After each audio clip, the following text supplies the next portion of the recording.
पेट सफा आयुर्वेदिक चूरन, पेट सफा तो हर रोग दफा। मयाली नेचर कैंप में खेल प्रतियोगिता का आयोजन, अलग अंदाज में नजर आए सीएम वेबसाइट। सीएम ने की नए एडवेंचर स्पोर्ट्स की शुरुआत।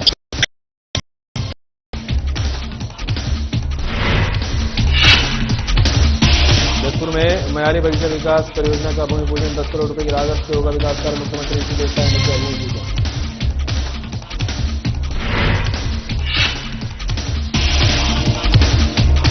रायपुर में मंत्रिमंडल उप समिति की बैठक का हुआ आयोजन। मुख्यमंत्री वीएस शर्मा ने की बैठक की अध्यक्षता। सभी धाराओं से संबंधित प्रकरणों पर हुआ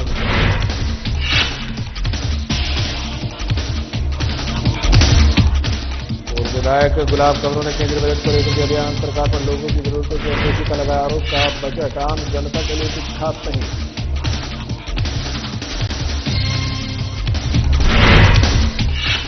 और बालोद में धान बेचने के लिए किसानों को मिला समय। 6 फरवरी तक जारी किया जाएगा टोकन। सीएम ने की धान बिक्री सुनिश्चित करने के लिए।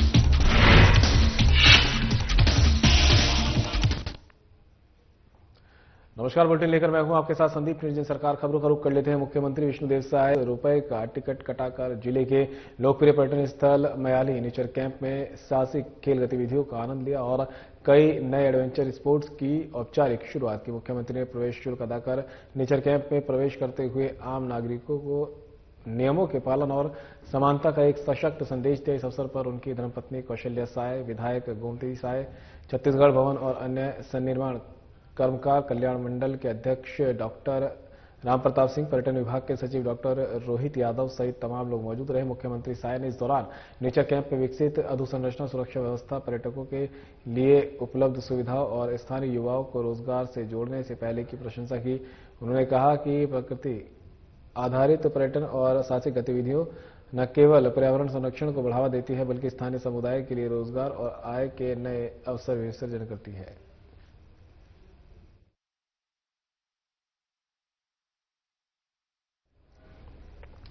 तो मुख्यमंत्री विष्णु देव साय मयाली पहुंचे, जहां उन्होंने 10 रुपए का टिकट कटाकर जिले के लोकप्रिय पर्यटन स्थल मयाली नेचर कैंप में साहसिक खेल गतिविधियों का आनंद लिया है और नए एडवेंचर स्पोर्ट्स की औपचारिक शुरुआत की। मुख्यमंत्री ने प्रवेश शुल्क अदा कर नेचर कैंप में प्रवेश करते हुए आम नागरिकों को नियम के पालन और समानता का एक संदेश दिया है। इस अवसर पर उनकी धर्मपत्नी कौशल्या साय, विधायक गोमती साय, छत्तीसगढ़ भवन और अन्य सन्निर्माण कर्मकार कल्याण मंडल के अध्यक्ष डॉक्टर राम प्रताप सिंह, पर्यटन विभाग के सचिव डॉक्टर रोहित यादव सहित तमाम लोग मौजूद रहे।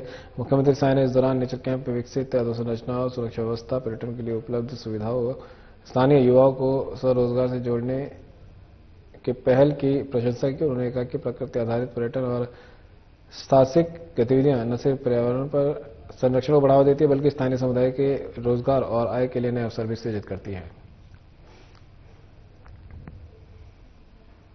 मुख्यमंत्री विष्णु देव साय ने भारत सरकार की स्वदेश दर्शन योजना 2.0 के उप योजना सीबीडीडी के अंतर्गत स्वीकृत मयाली बगीचा विकास परियोजना का मयाली नेचर कैंप में विधिवत भूमि पूजन किया है। लगभग 10 करोड़ रुपए की लागत से क्रियान्वित इस परियोजना के तहत मयाली विश्व प्रसिद्ध मधेश्वर पर्वत और बगीचा स्थित कैलाश गुफा क्षेत्र में कई पर्यटन सुविधाओं का विकास किया जाएगा। इस अवसर पर मुख्यमंत्री ने क्षेत्रवासियों को बधाई देते हुए कहा कि मयाली बगीचा विकास परियोजना जसपुर जिले के पर्यटन विकास के लिए एक ऐतिहासिक पहल है। आज मयाली के विकास की मजबूत नींव रखी गई है। मयाली पर्यटन मानचित्र पर तेजी से उभर रही है और आने वाले समय के लिए ये एक वैश्विक पर्यटन केंद्र के रूप में विकसित होगा। इसके साथ ही सीएम ने कहा कि ये परियोजना क्षेत्र के युवाओं के लिए नए अवसर पैदा लेकर आएगी और स्किल डेवलपमेंट सेंटर से में टूर गाइड, होटल सेवा, एडवेंचर स्पोर्ट्स, हस्तशिल्प और डिजिटल बुकिंग से संबंधित प्रशिक्षण दिया जा रहा है।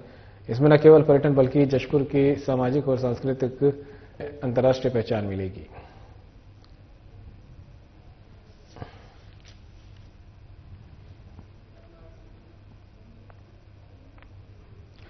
मंत्रालय में पूर्व शासनकाल के दौरान राजनीतिक संगठन, सामाजिक संगठन और कर्मचारी संगठन के आंदोलनों से जुड़े दुर्भावनापूर्ण मानसिकता से दर्ज प्रकरणों की वापसी के संबंध में गठित मंत्रिमंडल उप समिति की बैठक उप मुख्यमंत्री विजय शर्मा की अध्यक्षता में संपन्न हुई।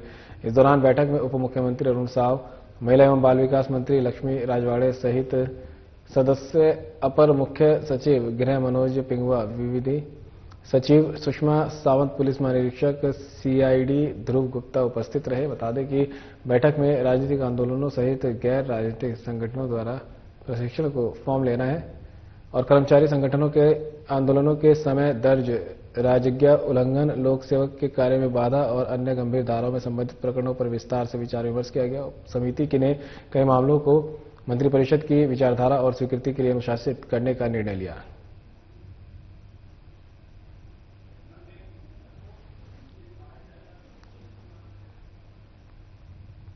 पिछले साल पिछली जो सरकार थी उसने 5 वर्षों में जितने प्रकरण वापस लिए हैं उससे लगभग 2 गुना प्रकरण हमने अभी 2 सालों में वापस ले लिए। और इस प्रकरण में जो प्रकरण वापस लिए जा रहे हैं इसमें कोई भाजपा के ही कार्यकर्ता है ऐसा नहीं है। इसमें वो सारे ही संगठन हैं जिन संगठनों में उस समय अपने ग्रीवेंस को लेकर अपनी लड़ाई लड़ी थी और सरकार ने उन पर एफआईआर दर्ज कर दिया था। उन सारे ही प्रकरण भी वापस लिए जा रहे हैं। ऐसे अन्य व्यक्ति भी हैं जिन पर राजनीतिक द्वेष के कारण अगर प्रकरण पंजीबद्ध किए गए थे, राजनीतिक आंदोलनों के माध्यम से ही दूसरे राजनीतिक दल भी, उनके भी प्रकरण वापस लिए जा रहे हैं।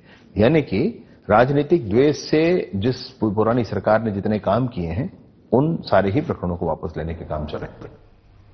एक बार फिर राज्य शासन द्वारा किसानों के हित में लिए गए निर्णय का सभी किसानों ने खुशी जाहिर करते हुए इसे किसान हितैषी सरकार बताते हुए निर्णय का स्वागत किया है। राज्य सरकार के आदेशानुसार जिला प्रशासन ने 6 फरवरी को समर्थन मूल्य पर धान खरीदी के लिए संबंधित धान उपार्जन केंद्रों में पात्र कृषकों को टोकन जारी किया जाएगा। बता दें कि राज्य शासन द्वारा जारी किए गए दिशा निर्देशों के अनुसार ऐसे किसान जिनके द्वारा 10 जनवरी 2026 के बाद टोकन के लिए आवेदन किया गया है लेकिन इनके पास उपलब्ध धान का सत्यापन नहीं हो पाया है, इन किसानों का धान 6 फरवरी को संबंधित धान उपार्जन केंद्र में खरीदी की जाएगी। उल्लेखनीय है कि जिले के धान उपार्जन केंद्रों में उक्त कृषकों को 4 फरवरी को भी टोकन जारी किया गया था। इन सभी कृषकों को कलेक्टर दिव्या उमेश मिश्रा ने संबंधित धान उपार्जन केंद्रों में पहुंचकर निर्धारित तिथि तक अनिवार्य रूप से टोकन काटकर अपनी धान की बिक्री सुनिश्चित करने की अपील की है।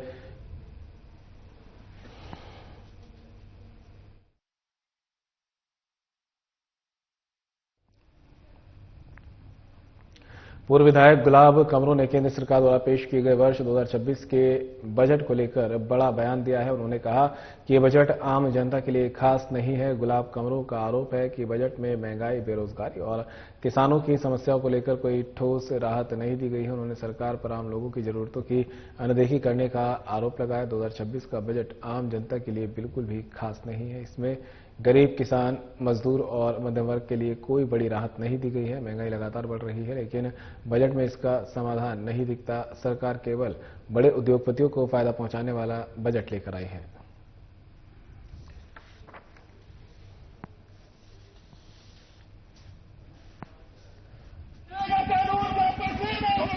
पति के लिए जिस तरह से भारतीय जनता पार्टी का आप देखेंगे गरीबों के लिए इसमें कोई व्यवस्था नहीं है, न किसानों के लिए है, न नौजवानों के लिए, न महिलाओं के लिए है। एसटी, एससी, ओबीसी का पिछले का आप बजट देख लीजिए, इस बार बजट में कटौती किया गया है। मिलने वाला जो उनको जो बच्चों को जो रहता है वो छात्रवृत्ति में उसमें भी कटौती की है। तो इसलिए आप देखेंगे किसानों के लिए कुछ भी नहीं है, नौजवानों के लिए कुछ नहीं है, गरीबों के लिए कुछ नहीं है, न मजदूरों के लिए। जिस तरह से पूरे देश में कांग्रेस पार्टी ने आंदोलन अभी भी चल रहा है कि मनरेगा कानून को वापस लिया जाए, इसलिए आप देखेंगे गरीबों के लिए कुछ भी नहीं है। बड़े बड़े लोगों के लिए, उद्योगपतियों के लिए, मध्यम परिवार के लिए इस बजट में कोई भी व्यवस्था नहीं की है, ना कोई प्रावधान किया गया है जिससे विकसित भारत की बात करने वाले लोग विकसित भारत की सिर्फ बात करेंगे, लेकिन यहाँ इस भारत में जो मध्यम परिवार, जो छोटे लोग रह रहे हैं उसके लिए इस बजट में कोई प्रावधान नहीं किया गया। Chhattisgarh state power distribution company limited यानी CSPDCL द्वारा 25-26 कार्यक्रम के उत्तर विधानसभा क्षेत्र के लोकप्रिय विधायक पुरंदर मिश्रा सम्मिलित हुए। यह आयोजन छत्तीसगढ़ राज्य की ऊर्जा यात्रा के 25 स्वर्णिम वर्षों की उल्लेखनीय उपलब्धियों को समर्पित रहा। कार्यक्रम के दौरान ये प्रमुख रूप से सामने आया कि छत्तीसगढ़ आज पावर सरप्लस स्टेट के रूप में देश भर में अपनी विशिष्ट पहचान बना चुका है, जिसमें CSPDCL का योगदान रहा है। प्रदेश के अंतिम छोर तक निर्बाध विद्युत आपूर्ति सुनिश्चित करने में कंपनी के अधिकारियों और कर्मचारियों की निष्ठा, परिश्रम और समर्पण प्रशंसनीय है। इस उपलब्धि के लिए सरकार के सभी अधिकारियों और कर्मचारियों को बधाई और शुभकामनाएं दी। कार्यक्रम में ग्रामीण विधायक मोतीलाल साहू, धरसींवा विधायक अनुज शर्मा सहित कई जनप्रतिनिधि अधिकारी मौजूद रहे।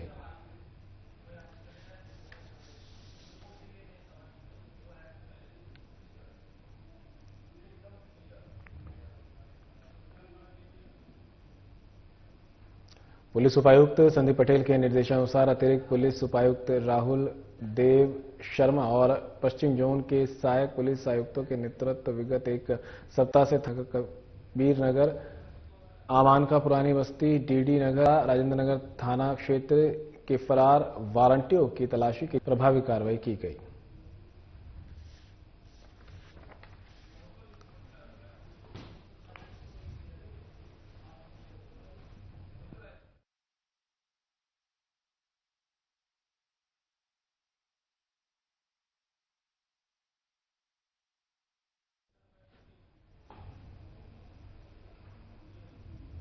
गाडरवारा की महारानी खेड़ापति माता का मंदिर आस्था का एक प्राचीन केंद्र है जिसका इतिहास लगभग 400 वर्ष पुराना माना जाता है, जो पेशवा काल के पहले का हो सकता है। मान्यता अनुसार नगर के खेड़े वाली माता के रूप में ये मंदिर नगरवासियों की रक्षा और मन्नतें पूरी करने के लिए प्रसिद्ध है। के भव्य उत्सव होते हैं। एक वर्ष पूर्व इसी दिन खेड़ापति मंदिर में देवी दुर्गा की नई प्रतिमाओं की प्राण प्रतिष्ठा का भव्य आयोजन किया गया, जिसमें माता रानी की प्रातःकाल से ही पूजा अर्चना, महाआरती, कन्या भोज और भंडारे का आयोजन किया गया, जिसमें हजारों की संख्या में नगरवासियों ने दर्शन कर प्रसाद ग्रहण किया।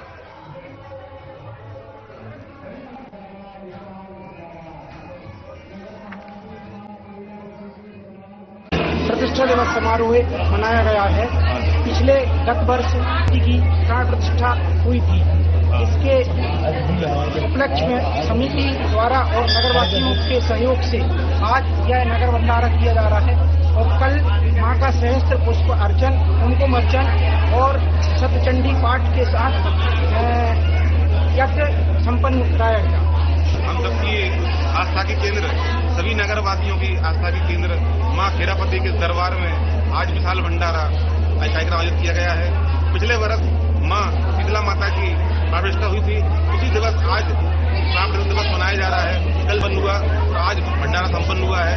निश्चित तौर पर मां खेड़ापति चमत्कार करने वाली है, सबको कृपा करने वाली है और उनका आशीर्वाद हमारे शहर पर हमेशा बना रहता है। मां से प्रार्थना है इसी प्रकार हमारे शहर पर आशीर्वाद बना रहे, जिससे हमारा शहर आगे और तरक्की कर सके, विकास कर सके।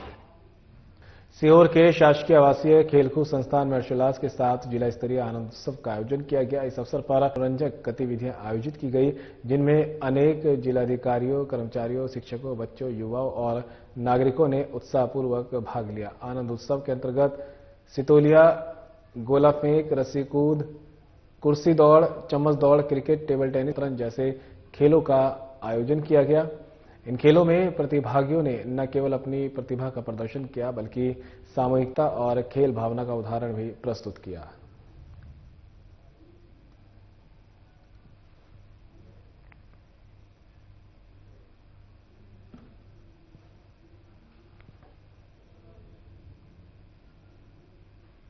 शाजापुर जिले की मोहन भदौड़िया तहसील के ग्राम पंचायत सागड़िया अंतर्गत ग्राम जावदी और सागड़िया के किसान परेशान हैं। बता दें कि किसानों को अब तक प्रधानमंत्री फसल बीमा राशि का लाभ नहीं मिला। ग्राम पंचायत सागड़िया सरपंच करण सिंह ने जानकारी देते हुए बताया कि विगत दिनों हुई ओलावृष्टि से उनके गांव की फसल पूरी तरह चौपट हो गई है। उन्होंने शासन प्रशासन से बीमा की मांग को लेकर गुहार लगाई, साथ ही फसल का उचित सर्वे कराकर किसानों को मुआवजा दिया जाएगा।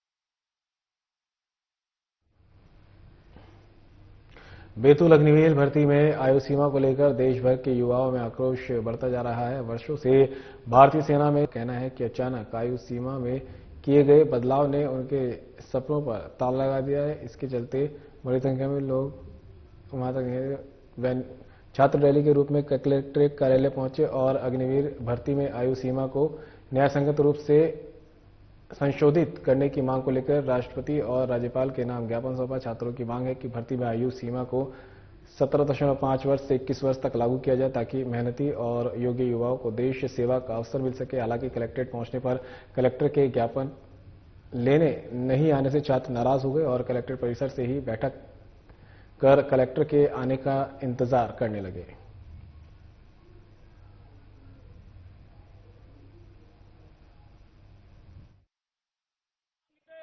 सर हम रुके ना, कोई यहाँ तहलका नहीं मचा रहे। अगर कोई आवाज करेगा तो बोल दीजिए सर, फिर उठ के चले जाएंगे, बाकी कोई आवाज नहीं कर रहे सर। तो सर हम उनके आगे तक हम वेट करेंगे ना सर। अगर छुट्टी पे रहते तो हम बराबर आपको दे देते हमारा आवेदन, बट सर छुट्टी पे नहीं है, इस कारण से हम बोलना चाहते हैं कि वो आए और हमारी तो थोड़ी समस्या सुन सकते हैं सर, वो इतना तो कर सकते हैं। हम आएंगे तो आपसे सर हम आपकी ये करते हैं सर, बात वही है कि हम थोड़ा सा कलेक्टर साहब से मिलना चाहते हैं बस, और उनको अपना ज्ञापन देना चाहते हैं सर बस। मुख्यमंत्री विष्णुदेव साय ने रायपुर के सरदार बलबीर सिंह जुनेजा इंडोर स्टेडियम में 37वीं फेडरेशन कप वॉलीबॉल चैंपियनशिप का भव्य उद्घाटन किया। इस प्रतियोगिता में भारत के लिए खेल चुके अंतर्राष्ट्रीय खिलाड़ियों सहित कुल 16 टीमें हिस्सा ले रही हैं। पुरुष वर्ग में 10 और महिला वर्ग में 6 टीमें खेल रही हैं। उद्घाटन मैच में तमिलनाडु और सर्विसेज की टीमें आमने सामने थी, जिसे मुख्यमंत्री ने पूरा देखा। मुख्यमंत्री ने खिलाड़ियों को प्रोत्साहित करते हुए कहा कि वॉलीबॉल टीम वर्क, अनुशासन और समन्वय सिखाता है। राज्य सरकार खिलाड़ियों को बेहतर सुविधाएं और प्रशिक्षण प्रदान करने के लिए निरंतर प्रयासरत है। उन्होंने ये भी कहा कि खिलाड़ियों के प्रोत्साहन के लिए राज्य खेल अलंकरण पुरस्कार पुनः प्रारंभ किया गया है। ओलंपिक में भाग लेने वाले खिलाड़ी को 21 लाख रुपए, स्वर्ण पदक विजेता को 3 करोड़ रुपए, रजत पदक विजेता को 2 करोड़ और कांस्य पदक विजेता को 1 करोड़ रुपए प्रदान किए जाएंगे। प्रतियोगिता में railway services, Indian university, Kerala, Tamil Nadu, Punjab, Haryana, Rajasthan, Jharkhand और छत्तीसगढ़ की टीमें भाग ले रही हैं। इस अवसर पर विधायक सुनील सोनी, छत्तीसगढ़ वॉलीबॉल एसोसिएशन के अध्यक्ष महेश गागड़ा और अन्य गणमान्य उपस्थित रहे।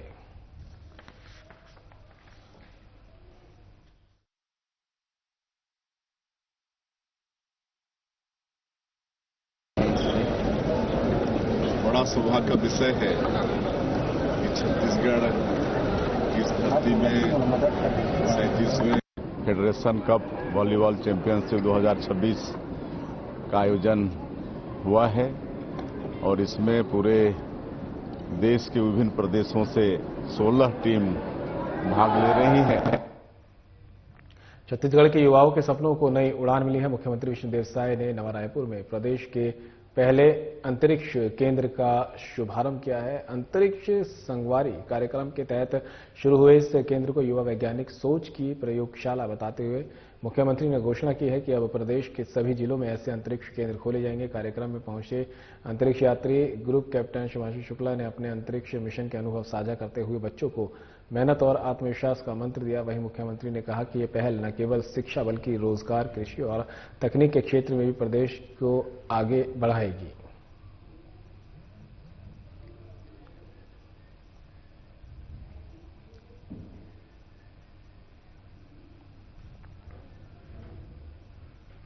उप मुख्यमंत्री अरुण साव बालोद जिला साहू संघ के नवनिर्वाचित पदाधिकारियों के शपथ ग्रहण समारोह में शामिल हुए और सभी को नव दायित्व की शुभकामनाएं दी। इस अवसर पर उन्होंने समाज के विद्यार्थियों के हित में छात्रावास भवन के लिए भूमि पूजन किया। साथ ही सामाजिक भवन में बाउंड्री वॉल निर्माण के लिए 25 लाख रुपए की घोषणा की। साहब ने कहा कि समाज के प्रत्येक व्यक्ति के सुख दुख में शामिल होना आवश्यक है और किसी को अकेला महसूस नहीं होना चाहिए। उन्होंने पदाधिकारियों से अपील की कि वे शिक्षा, कृषि, राजनीतिक और सामाजिक क्षेत्रों में समाज को आगे बढ़ाएं और समाज के सभी वर्गों, गरीब, मजदूर, रिक्शा एवं ऑटो चालकों के लिए मार्गदर्शन और समर्थन सुनिश्चित करें। शपथ ग्रहण समारोह में प्रदेश अध्यक्ष डॉक्टर नीरेंद्र साहू, पूर्व मंत्री ताम्रध्वज साहू, रमशिला साहू सहित अन्य पदाधिकारी और सम्मानजनक उपस्थित रहे।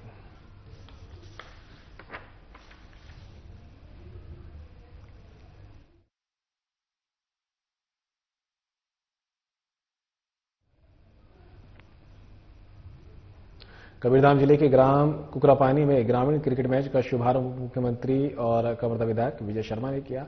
बोडला विकासखंड में आयोजित इस प्रतियोगिता में बड़ी संख्या में युवा खिलाड़ी और ग्रामीण मौजूद रहे। उप मुख्यमंत्री विजय शर्मा ने खिलाड़ियों से परिचय प्राप्त कर उनका उत्साह बढ़ाया और कहा कि खेल शारीरिक विकास के साथ अनुशासन, टीम भावना और नेतृत्व क्षमता भी सिखाता है। उन्होंने कहा कि राज्य सरकार ग्रामीण क्षेत्रों की खेल प्रतिभाओं को आगे बढ़ाने के लिए लगातार काम कर रही है। डिप्टी सीएम ने खिलाड़ियों से खेल और पढ़ाई के बीच संतुलन बनाते हुए प्रदेश का नाम रोशन करने की अपील की।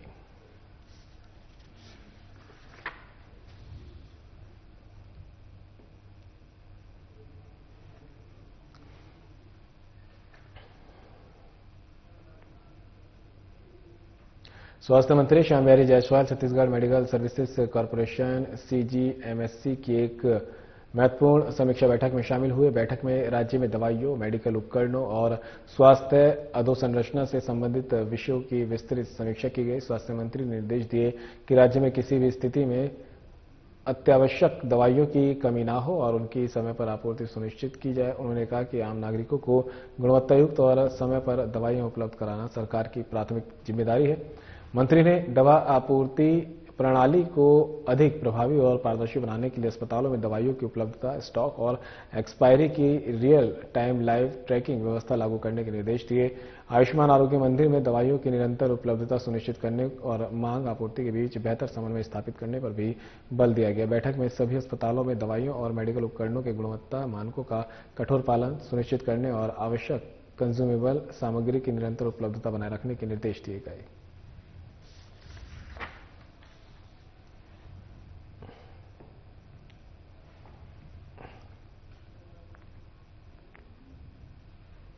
मुख्यमंत्री विष्णुदेव साय की सरकार ने प्रदेश के श्रमिकों को बड़ा तोहफा दिया है। श्रम मंत्री लखनलाल देवांगन और छत्तीसगढ़ भवन और अन्य निर्माण कर्मकार कल्याण मंडल के अध्यक्ष डॉक्टर रामप्रताप सिंह ने बटन दबाकर 9,328 श्रमिकों के खाते में 18.23 करोड़ रुपए सीधे हस्तांतरित किए। इस राशि कई कल्याणकारी योजनाओं के तहत लाभान्वित श्रमिकों को दिया गया है। श्रम मंत्री ने इस अवसर पर कहा कि प्रधानमंत्री नरेंद्र मोदी और मुख्यमंत्री विष्णुदेव साय की मंशा के अनुरूप राज्य सरकार श्रमिकों और उनके परिवारों की शिक्षा, स्वास्थ्य, सुरक्षा, उपकरण, खेल प्रोत्साहन, सशक्तिकरण, आवास, पेंशन जैसी सभी योजनाओं का लाभ समय पर प्रदान कर रही है। इसके साथ ही उन्होंने बताया कि पिछले 12 वर्षों में 2 वर्षों में 800 करोड़ से अधिक की राशि श्रमिकों के खातों में सीधे जमा की जा चुकी है। सिर्फ भवन एवं निर्माण कर्मकार कल्याण मंडल से ही 11 लाख से अधिक श्रमिकों को अब तक 500 करोड़ रुपए से लाभान्वित किया गया है।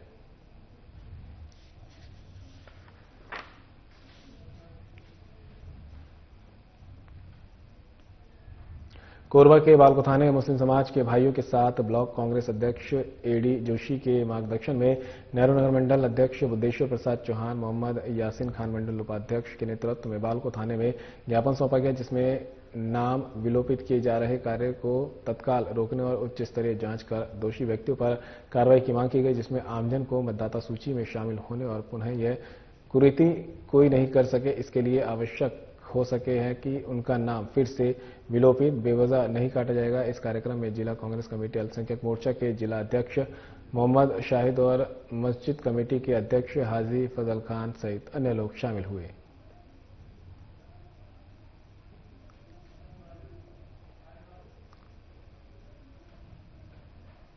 फिलहाल बुलेटिन में मेरे साथ इतना ही। दीजिए इजाजत। नमस्कार।